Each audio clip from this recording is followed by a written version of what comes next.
Alam niyo, mga kapatid, ang danger ng mga tao na lumaki sa church, ang danger nung mula pagkabata ay nandito na tayo. Minsan nagiging sobrang pamilyar na tayo. Minsan nagiging mga ritual sa atin.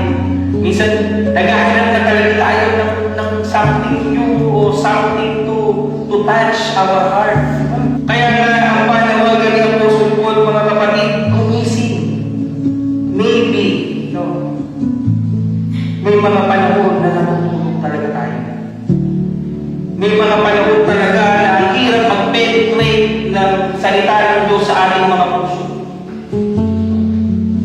Masyado ng maraming worries ng puso natin, kaya minsan hindi na tumatalaw.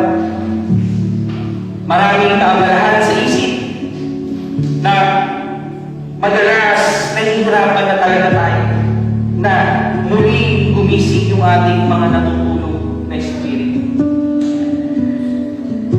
Kaya mga kapatid, gumising at lumakad tayo sa liwanag.